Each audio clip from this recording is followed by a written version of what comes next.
ओडिशारे गमनागमन हेब आहुरी सुगम आगामी 3 वर्ष मध्य 91,000 कोटी टंका व्यय 2,600 किलोमीटर लंबा एक ग्रांड रिंग रोड निर्माण करने को सरकार योजना कर सारी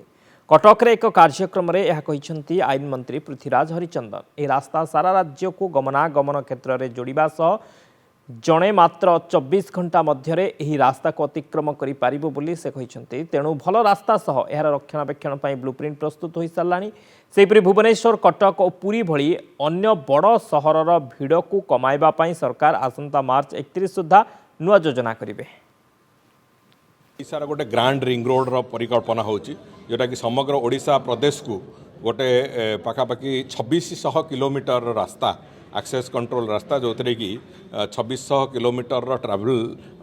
आम 24 घंटा भितर कर से भाया एक एक्सेस कंट्रोल रास्ता पूरापूरी भाव में जोटा कि आपणकर संबलपुर टू आरंभ करी बालेश्वर धरिकी गंजाम जयपुर पर्यंत पूरापूरी गोटे बड़ ग्रांड रिंग रोड एवं आउ गोटे ओडिशार स्पाइन आमे करिया को चाहूँ जोटा कि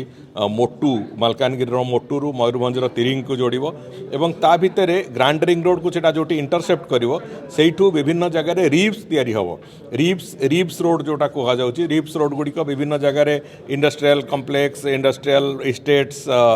एसीजेड लॉजिस्टिक पार्क से गुड़ी को पाखापाखि जो पोर्ट थी से पोर्ट सांगे जोड़िबो